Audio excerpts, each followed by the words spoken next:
Assalamualaikum warahmatullahi wabarakatuh. Jumpa lagi di Lentera Hitam. Tentunya masih bersama saya Bobby yang akan menceritakan kisah mistis pendakian gunung. Apa kabar teman-teman semuanya? Semoga kalian dalam keadaan sehat selalu, panjang umur, bahagia selalu, dan sukses selalu. Pada kesempatan kali ini saya akan menceritakan kisah mistis yang berjudul Petaka Menantang Penghuni Gunung Slamet. Cerita ini ditulis oleh Alin Ambarwati. Buat teman-teman yang baru bergabung di channel ini, silahkan klik dulu tombol subscribe dan tombol loncengnya, agar kalian tidak ketinggalan cerita terbaru dari kami. Tidak usah lama-lama, bagaimana keseruan kisah ini? Kita langsung saja menuju ke ceritanya. Petaka Menantang Penghuni Gunung Slamet.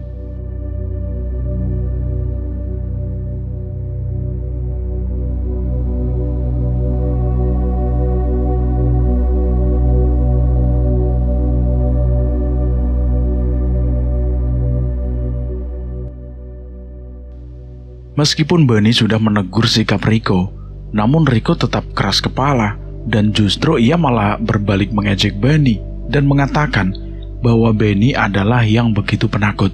Sehingga Bani pun memilih diam, alih-alih mengomeli Riko, sebab ia tidak ingin berdebat dengan Riko. Sesajen ini gak akan ngamuk, Ban, meskipun aku menendangnya berkali-kali, ucap Riko sembari melempar tawa. Iya ajalah, aku tidak ingin berdebat.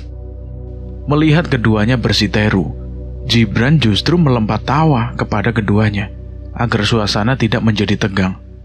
Bagaimanapun juga pendakian mereka harus tetap lancar tanpa adanya perdebatan, pikir si Gibran kala itu. Setelah beberapa saat, akhirnya tenda pun berhasil mereka dirikan dan sangat kokoh.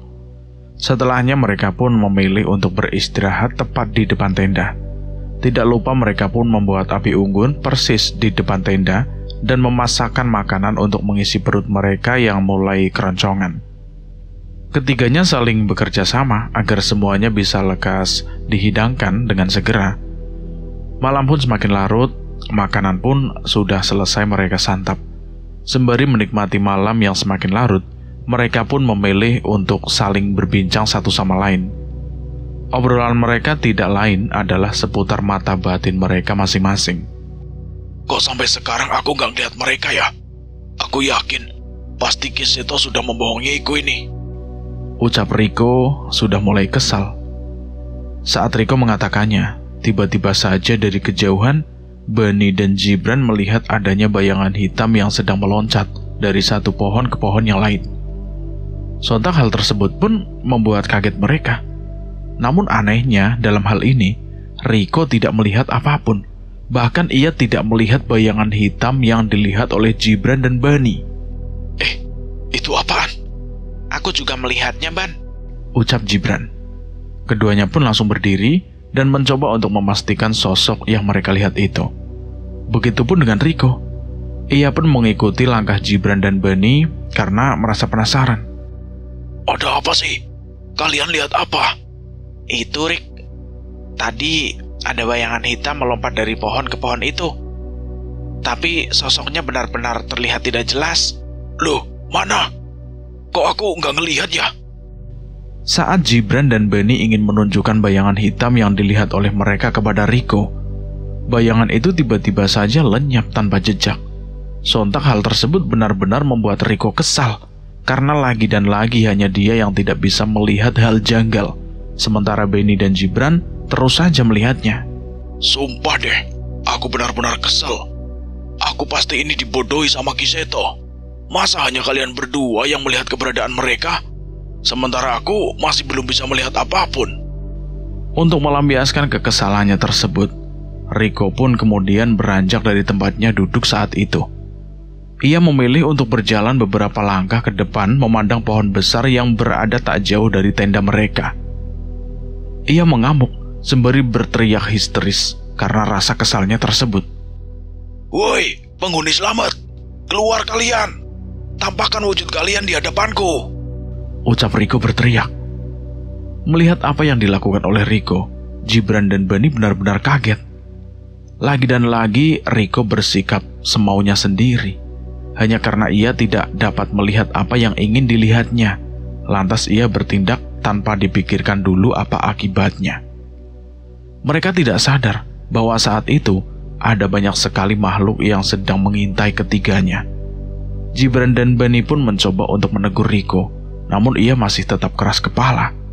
Keduanya juga mengajak Riko untuk balik ke tenda, namun Riko benar-benar enggan untuk kembali ke tenda. Ia benar-benar keras kepala. Ayo Rik, balik. Khawatir mereka sedang mengintai kita di sini.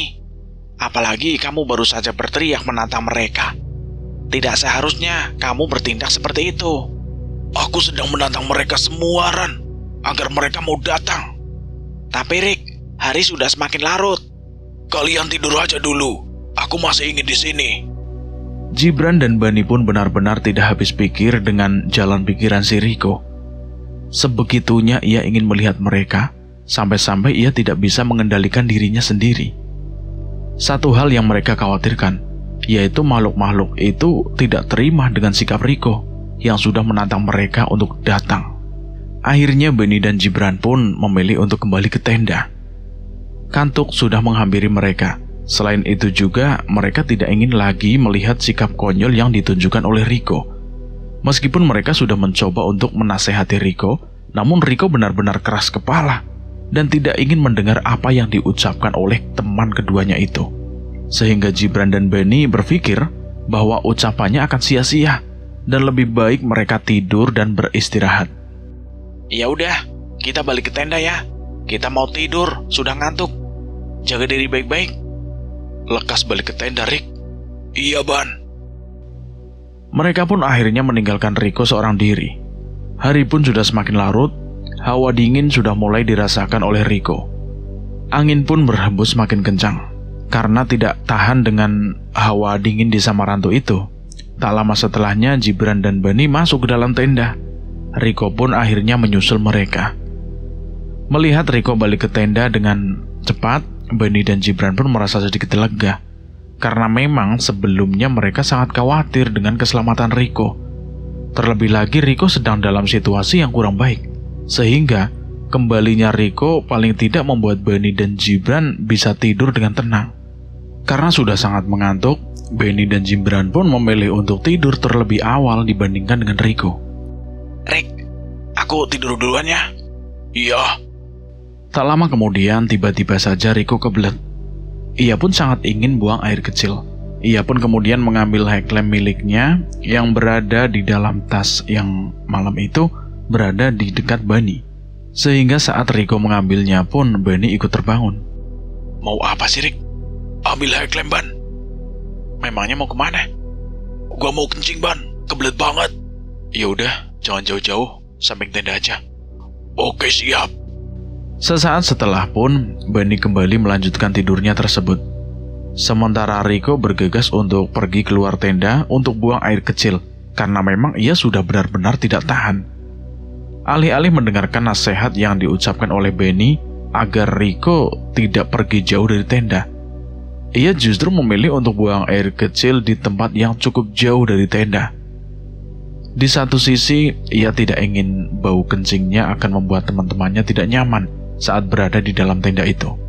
Di sisi lainnya, Riko masih penasaran dengan Samarantu dan makhluk-makhluk yang bersemayam di sana. Berjalan beberapa meter dari tenda, Riko menemukan pohon besar yang berdiri sejajar. Akhirnya ia pun memutuskan untuk buang air kecil di sana. Riko tidak menyadari bahwa disitulah titik di mana segala malapetaka di dalam hidupnya itu akan terjadi. Titik di mana hal buruk perlahan-lahan akan menghampirinya. Namun ia masih tidak sadar dengan semuanya. Saat sedang buang air kecil, tiba-tiba saja ia merasa ada sesuatu yang melintasi tekuk lehernya. Seperti hembusan angin, namun berhasil membuatnya benar-benar merinding. Tak lama kemudian, ia merasa ada sesuatu yang menepuk pundaknya. Namun setelah ia berbalik, ia tidak melihat siapapun atau apapun yang ada di belakangnya itu. Sontak hal tersebut membuat Riko merinding, semakin hebat merindingnya.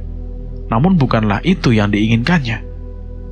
Riko pun kemudian memilih untuk fokus menuntaskan buang air kecilnya tersebut dan memilih untuk terus menunduk ke bawah. Meskipun ia terus menantang penghuni Gunung Slamet, namun sebenarnya jauh dari lubuk hatinya itu ia juga memiliki rasa takut. Karena memang ia tidak pernah melihat hal-hal yang di luar nalar. Namun ia terus berusaha untuk meyakinkan dirinya sendiri bahwa ia mampu mengatasi semua ketakutannya tersebut. Karena situasi seperti ini justru menjadi situasi yang paling ditunggu-tunggu olehnya.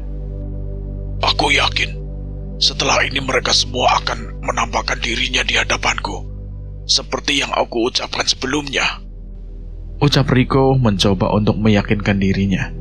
Ia pun kemudian mengumpulkan nyalinya sendiri dan mulai menaikkan dagunya untuk menandakan bahwa ia sudah berani untuk menghadapi segala hal yang ada di depannya. Terlebih lagi menghadapi makhluk-makhluk yang ada di Samarantu. Saat sedang buang air kecil, Rico pun kemudian menoleh ke arah tengah-tengah pohon kembar yang dikencingi tersebut. Anehnya, ia terlihat seorang gadis berpakaian layaknya gadis desa di sana. Karena ingin memastikan apa yang dilihat olehnya, akhirnya Rico pun mengarahkan senter yang digenggamnya itu ke titik di mana melihat keberadaan gadis desa tersebut. Kaki menjadi titik di mana Rico menyenteri perempuan itu untuk sekedar memastikan bahwa perempuan yang dilihatnya itu bukanlah hantu. Bagaimanapun juga ia cukup takut jika ia langsung melihat hantu saat itu juga. Setelah memastikannya, ternyata kaki perempuan itu nampak di atas tanah. Rico pun semakin yakin bahwa perempuan itu bukanlah hantu. Wajah perempuan itu sangatlah cantik. Senyumannya pun nampak begitu manis. Baru pertama kali Rico melihat perempuan dengan kecantikan yang tidak biasa. Rico pun akhirnya memilih untuk mendekat ke arah perempuan itu. Sendirian saja, Mbak? Perempuan itu pun tersenyum begitu manis kepada Rico. Ia pun menjawab pertanyaan Rico dengan menggelengkan kepalanya untuk menandakan bahwa ia tidak seorang diri di sana, melainkan ia bersama teman-teman yang lain. Dari mana asalnya, Mbak? Tanya Rico basa-basi. Saya penduduk sini, Mas. Saya tinggal di Slamet. Saya di sini bersama teman-teman yang lain. Ucap perempuan itu dengan tersipu malu. Semula Rico tidak percaya dengan apa yang diucapkan oleh perempuan itu, sebab rasanya tidak mungkin ada kehidupan masyarakat di atas Gunung Slamet. Bukankah mustahil ada permukiman di atas gunung dengan tanah yang menanjak?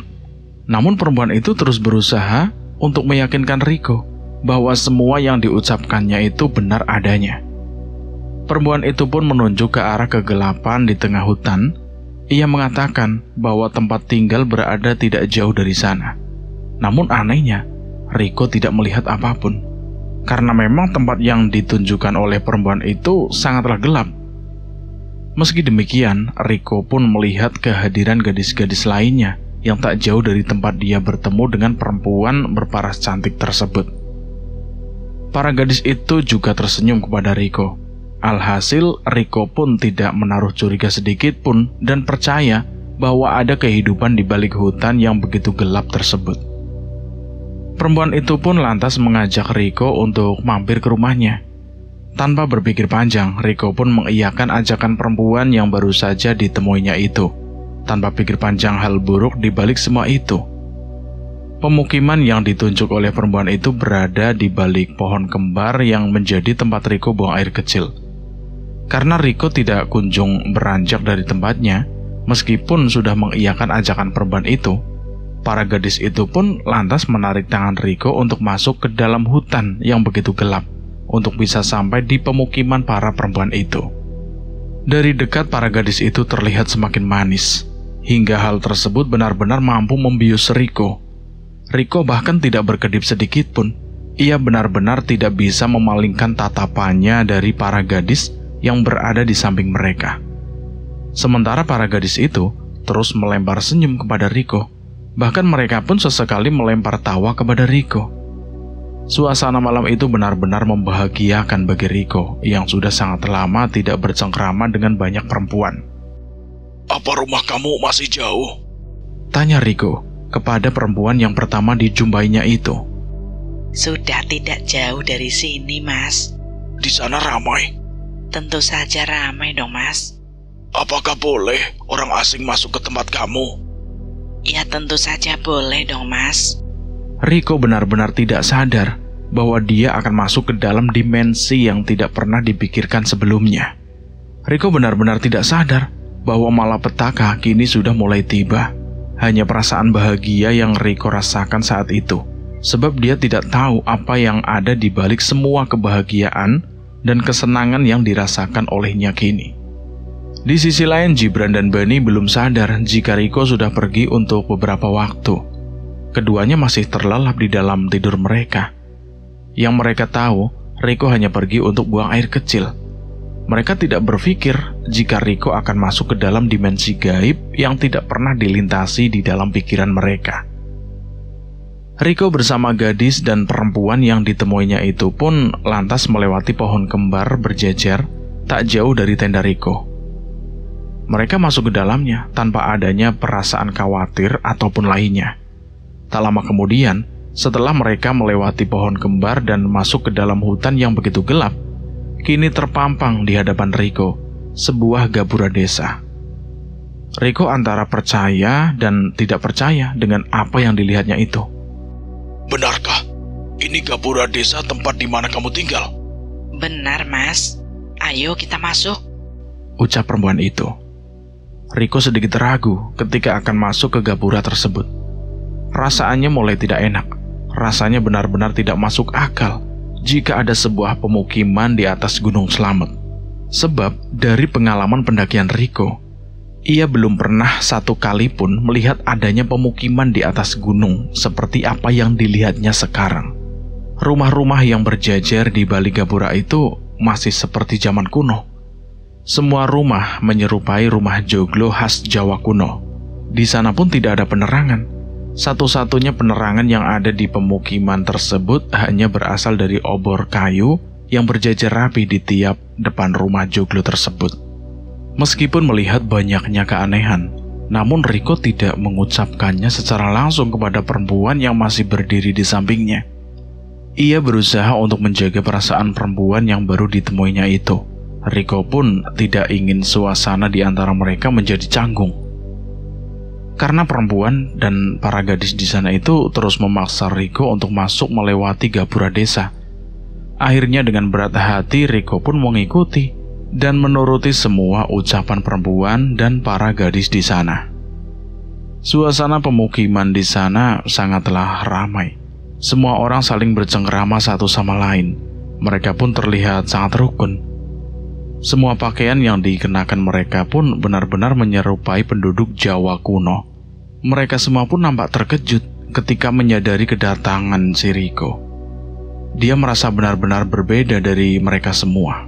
Di sisi lain, Bunny yang berada di dalam tenda pun bangun dari tidurnya. Dia melihat jam sudah lewat tengah malam. Ia pun menoleh ke arah Gibran yang saat itu masih tertidur lelap. Ia pun kemudian melihat ke arah tempat tidur Rico. Namun ia tidak melihat keberadaan Rico di sana. Sontak hal tersebut membuat Bunny keheranan. Sebab yang ia tahu Rico hanya pergi untuk buang air kecil sebentar. Tapi mengapa ia tidak kunjung kembali ke tenda? Karena Bunny merasa ada yang janggal, ia pun kemudian membangunkan Gibran agar mereka bisa mencari Rico dengan segera. Ran, Gibran, bangun ucap Bunny membangunkan Gibran. Gibran pun langsung bangun sesaat setelah dibangunkan oleh Bunny. Udah pagi ya, Ban? Bukan, Ran. Rico nggak ada. Maksudnya nggak ada gimana? Dia tadi kan pamit mau buang air kecil. Tapi sampai sekarang dia nggak kunjung balik. Masa mau buang air kecil aja selama itu? Apa mungkin tersesat? Rasanya nggak mungkin lah. Aku suruh dia buang air kecil tidak jauh dari tenda kok. Ya udah, lebih baik kita cari dia. Keduanya pun keluar dari tenda untuk mencari keberadaan Rico. Keduanya mencari-cari di sekitar Samarantu. Mereka juga memanggil-manggil nama Rico, namun tidak kunjung ada jawaban dari Rico. Mereka merasa aneh karena tidak kunjung menemukan Rico, padahal mereka sudah menelusuri semua titik yang ada di Samarantu. Jika Rico kembali ke base camp rasanya tidak mungkin, karena mereka baru mulai pendakian. Namun jika Rico melakukan pendakian ke pos selanjutnya, itu pun rasanya lebih tidak mungkin lagi. Karena tujuan awal Rico itu adalah Samarantu, dan Rico tidak mungkin pergi begitu saja. Bermodalkan satu buah senter, Bunny pun berusaha untuk mengamati jejak langkah Rico dengan terus menyenteri ke arah bawah. Dan benar saja, ia melihat adanya bekas jejak kaki di ranting-ranting pohon yang berserakan di atas tanah. Dan Bunny sangat yakin jika itu merupakan bekas jejak kaki Rico. Mereka berdua pun lantas mengikuti jejak langkah tersebut, berharap jejak tersebut membawa mereka ke tempat di mana Rico berada. Mereka berharap hal buruk tidak terjadi kepada Rico, dan Rico berada dalam kondisi baik. Jejak injakan kaki tersebut pun berhenti di sebuah pohon kembar yang begitu besar. Firasat Bunny mengatakan bahwa Rico pasti masuk ke dalamnya. Namun Gibran sedikit ragu, hingga Bunny pun mencoba untuk meyakinkannya. Aku rasa Rico benar-benar masuk ke pohon kembar itu. Tapi rasanya tidak mungkin deh, Ban. Di dalam sana kan ada hutan yang terlihat begitu gelap. Apa tujuan Rico masuk ke dalamnya? Sementara aku lihat di sana tidak ada apapun. Jejak kaki yang kita yakini itu jejak kaki Rico berhenti di sini. Kan gak ada salahnya, Ran, kalau kita masuk ke sana. Tapi kalau nyatanya Rico tidak ada di sana gimana? Ya kita balik lagi. Yang terpenting kita tidak terus-menerus penasaran. Akhirnya mereka pun memilih untuk masuk ke dalam kegelapan tersebut dan mengarah ke dalam hutan yang benar-benar gelap. Meskipun Bunny yang mengajak Gibran untuk masuk ke dalam hutan di balik pohon kembar yang amat besar itu, namun tidak bisa dipungkiri, Bunny benar-benar merasa ketakutan. Bahkan sesaat setelah melewati pohon kembar itu, ia tidak henti-hentinya mengucap istighfar, dan ia pun benar-benar merinding. Keringat pun mengucur melalui pelipis Bunny, padahal suhu malam itu sangatlah dingin. Bunny terus berusaha untuk melawan rasa takutnya tersebut. Kenapa, Ban? Pucat amat. Gua takut, Ran. Aku benar-benar merinding berada di sini. Mau balik aja? Jangan, kita belum menemukan Rico. Tapi kamu loh, gemeteran gitu. Wajah kamu pucat, keringatnya juga banyak. Dan lihat langkahmu aja kurang yakin. Aku bisa kok, Ran, melawan rasa takutku. Yakin kamu bisa? Yakin, Ran. Mereka pun lantas melanjutkan perjalanan mereka mencari Rico. Mereka juga terus-menerus memanggil-manggil nama Rico, meskipun Rico tak kunjung menjawab teriakan mereka. Atau mungkin Rico memang tidak mendengar panggilan mereka. Tak lama kemudian dari kejauhan mereka melihat cahaya oranye yang nampak begitu asing di penglihatan mereka. Mereka pun mempercepat langkah dan semakin yakin bahwa di balik kegelapan hutan ada kehidupan. Cahaya oranye tersebut berasal dari obor penerangan sebuah pemukiman dunia lain yang ada di Gunung Slamet. Itu benar cahaya obor bukannya? Sepertinya memang oboran itu. Cahayanya pun oranye.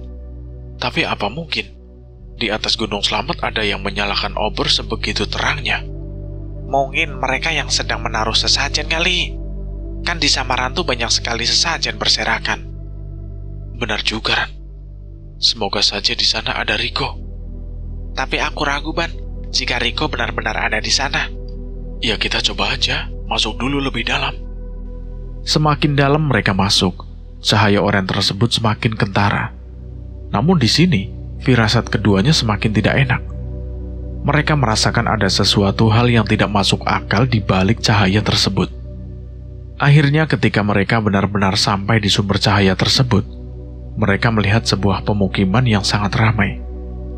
Karena keduanya merasa begitu takut, akhirnya mereka pun memutuskan untuk bersembunyi, sembari tetap mengamati pemukiman di atas Gunung Slamet yang menurut mereka benar-benar aneh dan tidak masuk akal.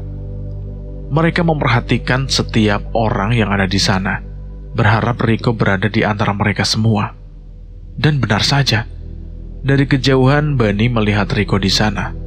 Rico terlihat sedang dikerumuni oleh warga desa di sana. Namun dari penglihatan Bunny dan Gibran, para warga yang sedang mengelilingi Rico tersebut tidak nampak seperti manusia pada umumnya. Sebab penampilan fisik mereka benar-benar sangat mengerikan. Ada yang wajahnya benar-benar hancur, ada juga sosok bertubuh besar dengan taring panjang di mulutnya. Ada pula wanita dengan punggung bolong penuh belatung di sana. Hampir semua warga yang mengelilingi Rico memiliki wujud yang benar-benar mengerikan. Tidak ada satupun di antara mereka yang terlihat seperti manusia. Bani dan Gibran pun bergidik ngeri saat melihat penampakan mengerikan di depan mereka. Gibran pun berpikir untuk pergi dari tempat tersebut. Namun Bani justru berpikir sebaliknya. Jika ia pergi, maka Rico akan terus dalam bahaya. Dan ia tidak akan bisa menyelamatkan Rico. Gibran berusaha untuk mengajak pergi Bani. Namun Bani tetap saja menolak, meskipun rasa takut masih terus membayanginya. Ayo Ban, pergi dari sini. Kamu lihat kan, mereka benar-benar mengerikan. Tapi bagaimana dengan Rico, Ran? Jujur ya Ban, aku benar-benar ketakutan Ban. Aku gak bisa terus ada di sini. Tapi Ran, belum selesai Bani berbicara, tiba-tiba saja Gibran sudah beranjak pergi dari persembunyian mereka. Gibran benar-benar terlihat sangat ketakutan. Padahal sedari awal yang memiliki ketakutan berlebih itu adalah Bani.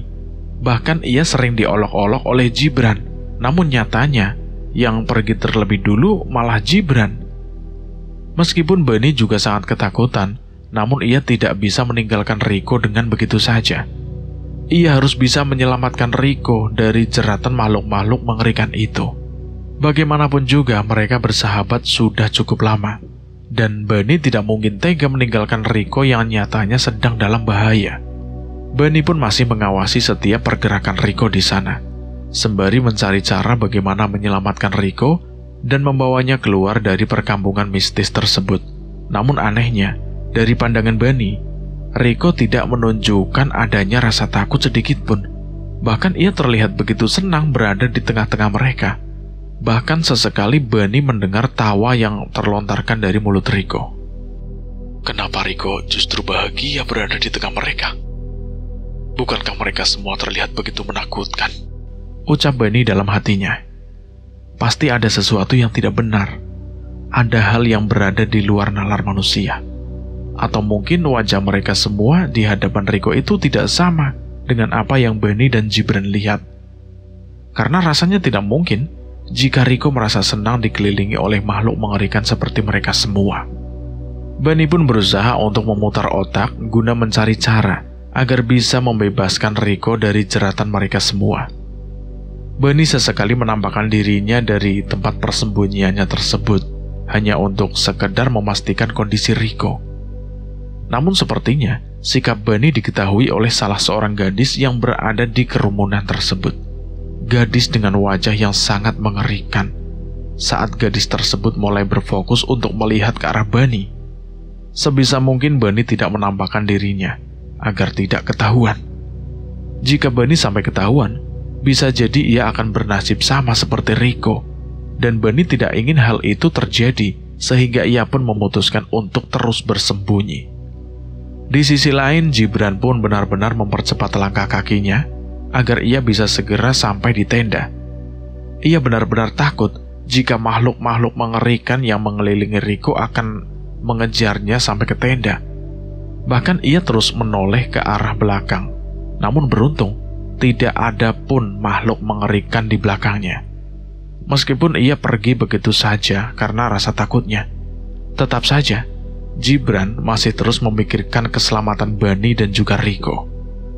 Apa Bani berhasil menyelamatkan Rico? Atau justru Bani ikut dikelilingi oleh makhluk mengerikan itu? Pikir si Gibran. Ya Allah, tolong selamatkan kedua temanku. Ucap Gibran memohon pertolongan kepada Tuhan. Ada sedikit rasa penyesalan dalam diri Gibran karena ia dengan tega meninggalkan Bani sendirian. Namun sikapnya terus benar-benar refleks dan dia tidak bisa mengendalikannya.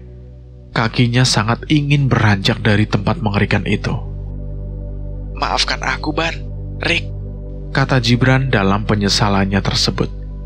Gibran pun memilih untuk menunggu keajaiban datang. Ia masih menunggu di tenda miliknya. Ia tidak berani untuk kembali ke tempat di mana Rico berada. Ia benar-benar sangat trauma. Sementara itu, Bunny masih singgah di tempat persembunyiannya. Setelah lama berpikir tentang cara membebaskan Rico, akhirnya Bunny pun menemukan satu cara yang menurutnya bisa membebaskan Rico dari jeratan makhluk-makhluk itu. Namun Bunny harus memiliki keberanian lebih untuk melancarkan rencananya tersebut. Bunny maju mundur untuk bisa membebaskan Rico dengan ide yang ada di otaknya tersebut. Bunny benar-benar khawatir. Untuk meluncurkan keberanian di dalam diri Bunny, ia terus berusaha untuk meyakinkan dirinya sendiri bahwa ia mampu untuk menyelamatkan Rico dari jeratan makhluk-makhluk mengerikan itu. Namun saat Bunny mencoba untuk melangkahkan kakinya, ia tidak mampu mengendalikan dirinya sendiri. Ia terus bergetar tanpa henti. Bunny, kamu harus bisa, Ban. Kamu pasti mampu. Ucap Bunny mencoba untuk meyakinkan dirinya sendiri. Saat itu, tiba-tiba saja Bunny merasa bahwa ada seseorang yang menepuk pundaknya dari arah belakang. Ia pun bergegas untuk menoleh dengan segera. Dan benar saja, tepat di belakang Bunny berdiri seorang lelaki berpakaian putih dengan wajah yang sangat berseri. Namun di mata Bunny, wajah lelaki di hadapannya tersebut terlihat tidak asing. Bunny pun lantas berusaha untuk mengingat-ingat kembali wajah lelaki tersebut. Siapa tahu memang sebelumnya ia pernah melihat lelaki itu. Lelaki itu pun tersenyum kepada Bunny. Ia kemudian memegang kedua pundak Bunny dengan lembut, seraya meyakinkan Bunny agar Bunny tidak lagi merasa ketakutan. Bunny pun baru ingat bahwa sosok lelaki di hadapannya saat ini sangat mirip dengan pendaki yang dianggapnya gila oleh Rico saat mereka sedang berjalan menuju pos 3. Bunny pun mencoba untuk memastikannya sekali lagi agar ia tidak salah ingat. Bukankah kamu pemuda di pos sebelumnya? Mengapa kamu sangat berbeda dengan sebelumnya? Selamatkan teman kamu sebelum semuanya terlambat. Tapi aku tidak berani. Kamu pasti sanggup. Jika kamu tidak segera menyelamatkannya, ia tidak akan selamat. Ucap lelaki itu kepada Bunny. Bunny pun merenung seketika, karena memang ia tidak cukup berani untuk langsung menghampiri kerumunan makhluk-makhluk menyeramkan itu. Terlebih lagi untuk membawa Rico keluar dari jeratan mereka semua. Namun saat Bunny melihat Rico seperti akan masuk semakin dalam ke pemukiman tersebut, sontak Bunny pun langsung berlari, sembari terus membaca ayat Al-Quran semampunya. Pandangannya hanya berfokus pada Rico, dan ia benar-benar tidak memperdulikan sosok-sosok menyeramkan di samping Rico itu. Bunny berlari meninggalkan lelaki yang sebelumnya sedang berbincang dengan dirinya. Pikirannya saat ini hanya ada satu, yaitu harus berhasil menarik Rico keluar dari kerumunan makhluk-makhluk menyeramkan di pemukiman gaib tersebut. Melihat kedatangan Bunny, semua makhluk mengerikan itu lantas langsung memalingkan pandangannya dari Rico, dan kini berfokus pada Bunny. Mereka semua mencoba untuk menggagalkan rencana Bunny untuk membawanya Rico dari tempat tersebut. Di sana Bunny benar-benar mencium aroma tidak sedap yang berasal dari tubuh makhluk-makhluk itu. Bau anyir, bau busuk yang hampir saja membuat Bunny muntah. Bunny berusaha untuk menahan semua aroma busuk yang diciumnya.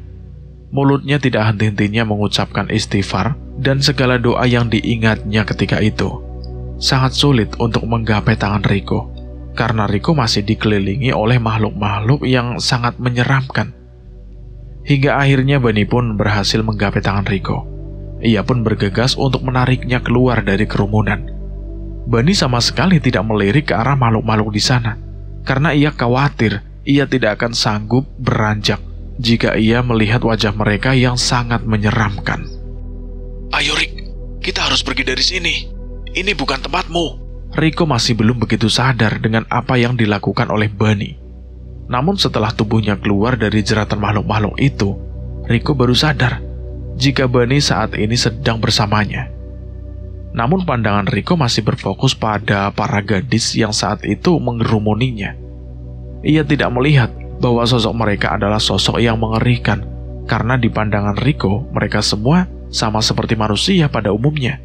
Bahkan mereka sangatlah cantik dan begitu menyenangkan. Rico baru menoleh ke arah Bunny ketika mereka sudah melangkah cukup jauh dari kerumunan itu. Bunny benar-benar lega karena ia berhasil menarik Rico keluar dari jeratan makhluk-makhluk menyeramkan itu. Bunny tidak bisa bayangkan jika ia tidak berani melawan rasa takutnya, pasti ia akan melihat Rico tidak selamat di tempat yang ia sendiri pun tidak tahu, bahkan tidak pernah ada di dalam pikirannya. Namun, bukannya Rico berterima kasih karena Bunny telah menyelamatkannya. Ia justru marah atas sikap Bunny yang menurutnya sangatlah buruk. Karena dari dalam pikirannya, Bunny telah memisahkan dia dari kerumunan perempuan-perempuan cantik dan manis yang ditemuinya. Di pikiran Rico, Bunny telah mengacaukan kesenangannya tersebut. Apa sih, Ban? Kok malah kamu tarik aku keluar dari mereka? Kamu gak suka kalau aku dikelilingi banyak wanita cantik? Rick, sadar Rick. Kamu harus sadar. Mereka itu bukan manusia cantik seperti apa yang kamu lihat. Justru mereka adalah makhluk-makhluk yang sangat mengerikan. Wajah mereka penuh dengan darah. Bahkan ada perempuan dengan punggung bolong penuh belatung yang saat itu sedang mengelilingi kamu. Sadar, Rick, sadar. Allah, bilang saja, kamu gak suka kan kalau aku bersenang-senang di sana? Rico, buka pikiran kamu lebar-lebar. Sekarang ini, ya, mana ada pemukiman di atas ketinggian? Mana ada banyak perempuan di atas gunung selamat sana? Sadar, Rick, mereka itu bukan manusia. Mereka tidak sama dengan kita, Rick. Aku tidak percaya. Karena di mataku, mereka semua adalah gadis-gadis cantik dengan senyum manis yang berhasil membuat aku benar-benar terlena. Dan tidak seharusnya kamu mengacaukan kesenanganku begitu saja. Harus berapa kali lagi aku bilang kalau mereka itu bukan manusia, Rico? Keduanya pun saling berdebat satu sama lain.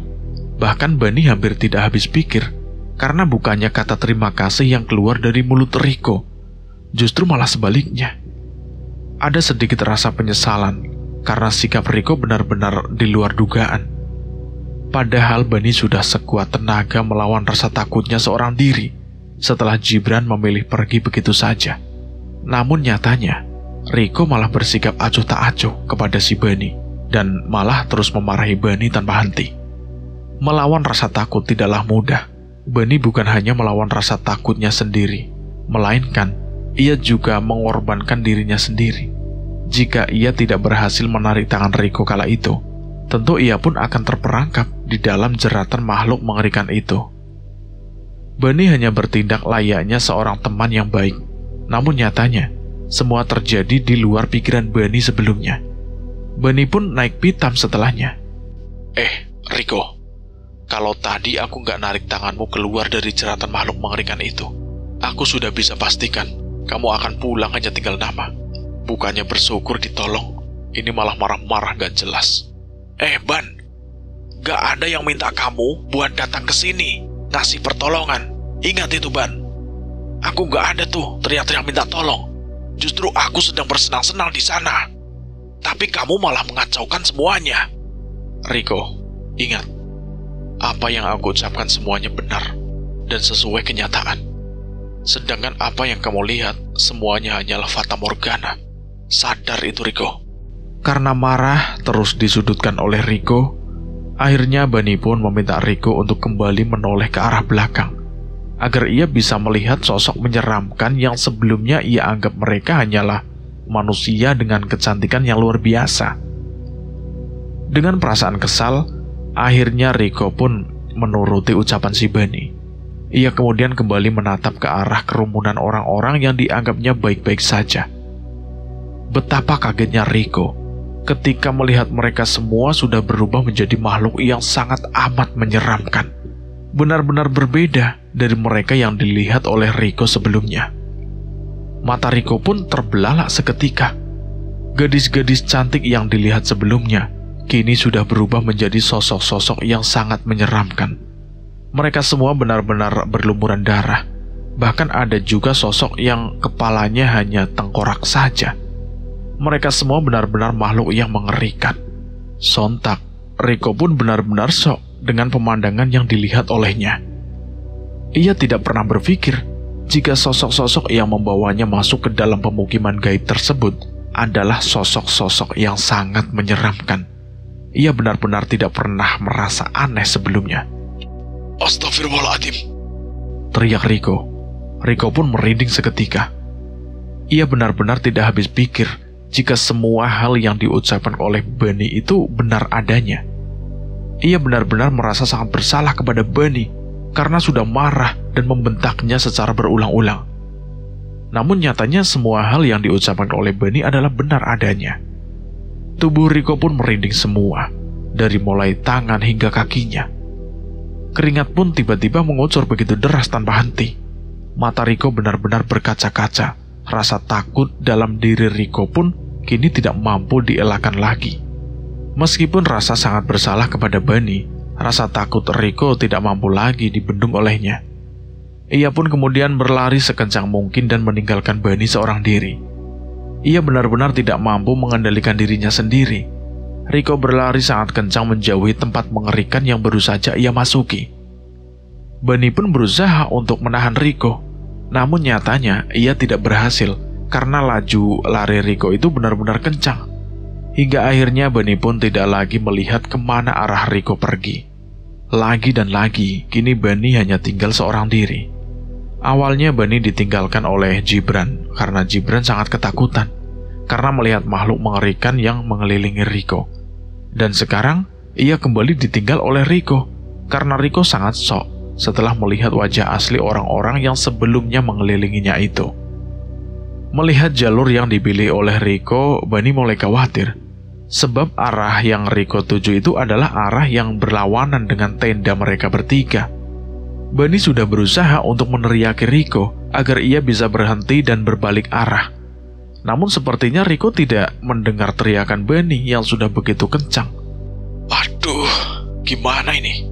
Rico pilih jalur yang keliru lagi. Bunny pun kembali meneriaki Rico sekencang mungkin, berharap teriakannya itu didengar oleh Rico. Rico! Rick! Berhenti Rick, woi! Itu jalurnya salah! Bunny pun berusaha untuk menyusul Rico dengan berlari juga. Namun nyatanya, kemampuan lari Rico dan Bunny sangatlah berbeda, sehingga Bunny pun benar-benar kehilangan jejak Rico kala itu juga. Bunny benar-benar bingung dan sangat khawatir dengan keselamatan Rico. Bunny khawatir jika Rico akan tersesat atau bahkan jatuh ke dalam jurang karena salah memilih jalur. Bunny sudah mencoba untuk mengikutinya, namun ia tidak mampu mengimbangi laju Rico. Ia pun benar-benar bingung dengan apa yang harus dilakukannya. Di satu sisi, ia sangat ingin menolong Rico, namun di sisi lainnya, ia sudah kehilangan jejak begitu jauh. Dan jika ia memaksakan diri untuk masuk, ia khawatir justru ia akan tersesat, sebab ia tidak tahu ujung jalur yang dipilih oleh Rico itu. Bunny pun akhirnya pasrah dengan keadaan, karena ia sudah berusaha untuk mencari Rico, namun hasilnya tetap saja nihil. Ia lantas memutuskan untuk kembali ke tenda dan memberitahukan apa yang dilaluinya kepada Gibran, sembari membicarakan perihal Rico yang sudah salah memilih jalur.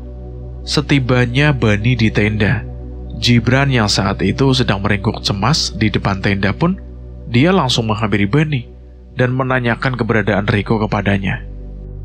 Gimana, Ban? Kamu berhasil menyelamatkan Rico? Sekarang Rico di mana? Rico pergi, Ran.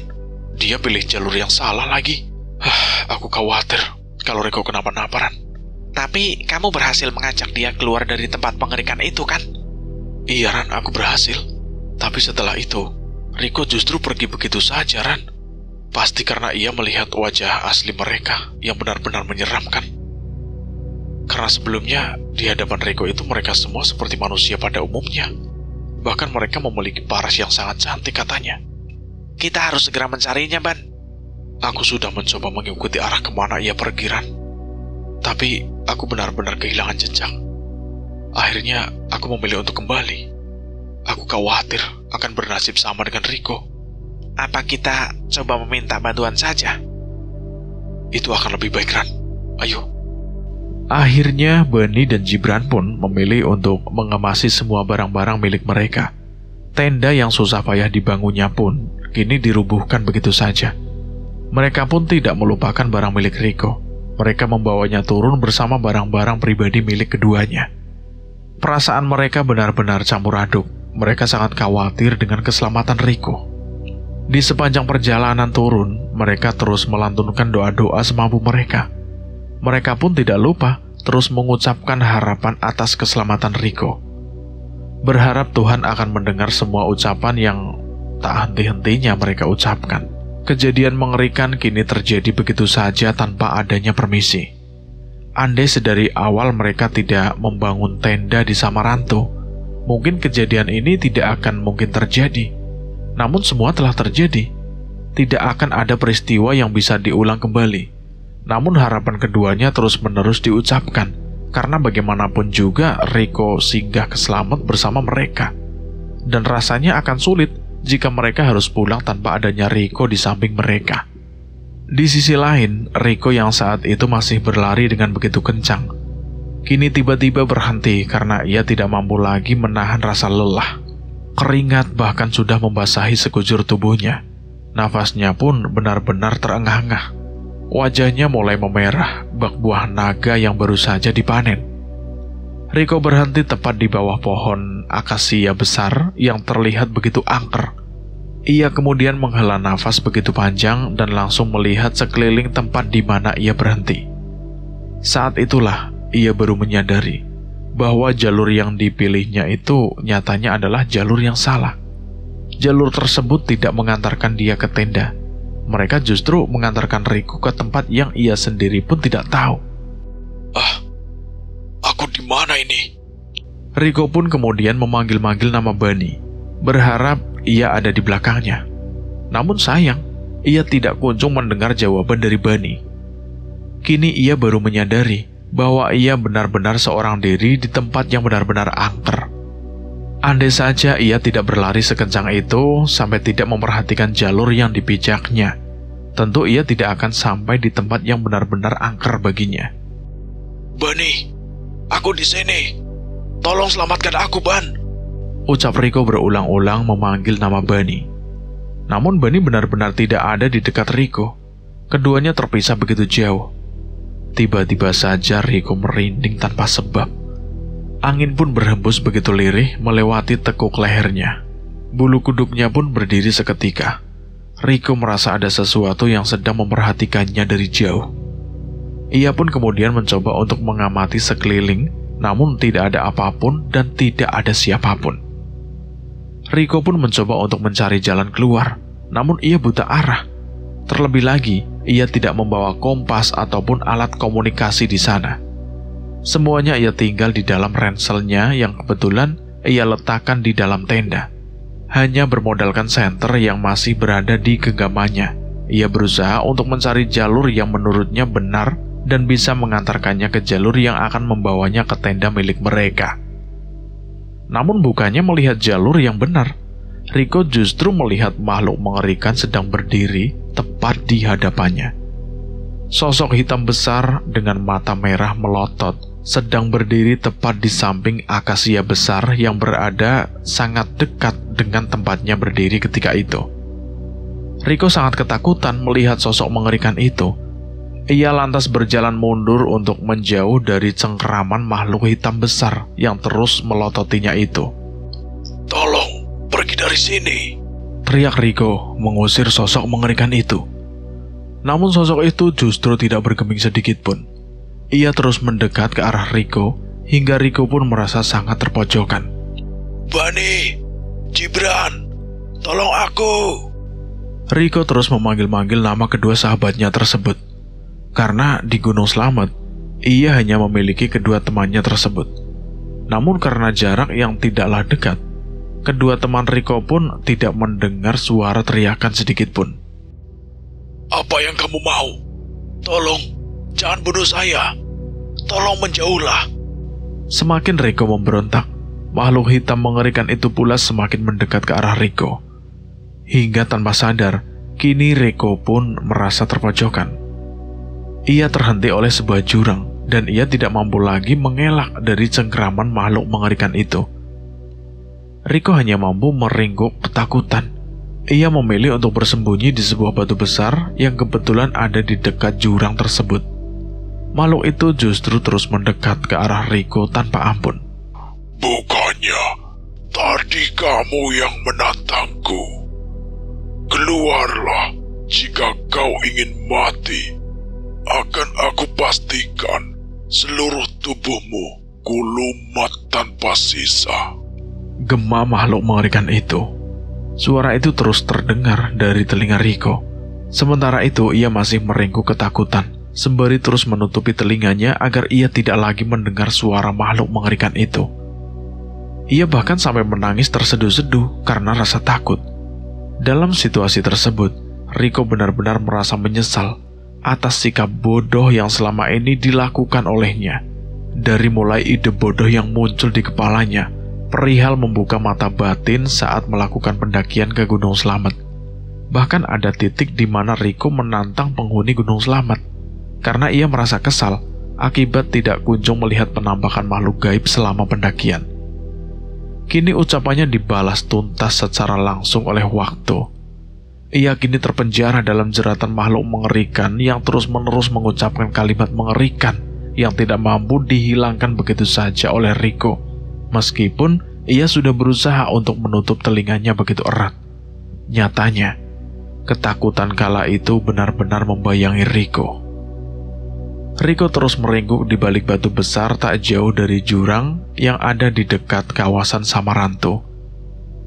Bisikan mengerikan itu tidak kunjung hilang, meskipun saat Rico menutup telinganya, makhluk mengerikan itu sudah menghilang begitu saja. Mental Rico benar-benar diporak-porandakan dalam situasi ini.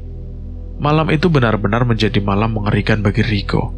Ia tidak pernah berpikir bahwa semua ucapan akan membawanya ke dalam jurang malapetaka yang bahkan tidak mampu dihindarkan olehnya. Kini Rico pun pasrah akan hidupnya. Apa ia akan berakhir di Samarantu atau justru takdir baik akan berpihak kepadanya? Ia benar-benar terlihat begitu pasrah dengan hidupnya sendiri. Keesokan harinya, Bani dan Gibran pun sampai di base camp Bambangan. Mereka turun dari pos Samarantu menuju base camp. Di sana mereka langsung mencari petugas jaga untuk memberitahukan perihal hilangnya teman mereka yang tak lain adalah Rico. Laporan tersebut lantas segera diproses oleh petugas base camp. Tak berselang lama, dibentuklah tim pencarian Rico, dan di hari itu juga mereka semua memutuskan untuk kembali ke pos Samarantu untuk mencari keberadaan Rico. Di sini, Bani yang terakhir melihat keberadaan Rico pun menjadi kunci. Bani mengantarkan tim pencarian ke titik di mana Rico salah memilih jalur. Mereka pun kemudian berfokus pada titik yang diberitahukan oleh si Bani. Meskipun Bani dan Gibran baru saja turun dari Gunung Slamet, keduanya tetap memilih turut serta di dalam pencarian Rico. Mereka masih belum bisa tenang jika Rico belum ditemukan, sehingga mereka pun memilih untuk melawan rasa lelah yang mereka rasakan demi untuk menemukan Rico. Harapan mereka, Rico bisa diselamatkan dalam keadaan hidup. Semua tim pencari terus memanggil-manggil nama Rico, namun tidak kunjung ada jawaban dari Rico. Semua titik yang ada di Samarantu sudah berhasil mereka sisir, meskipun keberadaan Rico masih belum bisa dipastikan. Hingga akhirnya, saat Bani dan tim mencoba menyisir titik di mana Rico menghilang dan mulai mengikuti jejak kaki yang telah begitu samar. Akhirnya mereka pun menemukan titik terang, di mana mereka berhasil melihat sapu tangan milik Rico yang terletak di atas tanah. Mereka pun semakin semangat dan mulai mempercepat langkahnya, karena mereka yakin Rico berada tidak jauh dari sapu tangan miliknya. Dan benar saja, Rico pun berhasil ditemukan. Ia terlihat meringkuk di balik batu besar dalam kondisi tidak sadarkan diri. Tim pencari mencoba memastikan denyut nadi Rico, dan Rico dinyatakan masih hidup. Bani dan Gibran pun langsung bergegas untuk menghampiri Rico. Keduanya pun langsung mendekap Rico dengan begitu erat. Kita harus segera bawa dia ke bawah untuk dilakukan tindakan, ucap kepala tim pencari. Meskipun denyut nadi Rico masih kentara, namun iramanya begitu lirih. Jika tidak segera dilakukan tindakan, khawatir Rico tidak akan bisa diselamatkan. Pada akhirnya Rico pun sesegera mungkin dibawa ke rumah sakit untuk dilakukan tindakan pertolongan pertama. Beruntung Rico masih bisa diselamatkan, meskipun semula nadinya sangat lemah. Setelah menunggu beberapa saat, Bani dan Gibran yang kala itu menunggu di depan ruangan Riko. Tiba-tiba dipanggil oleh dokter yang menangani Riko untuk menyampaikan hal yang tidak mengenakan. Dokter mengatakan bahwa Riko berhasil melewati masa kritisnya. Namun akan ada hal yang berbeda yang akan ditunjukkan oleh Riko. Benar saja.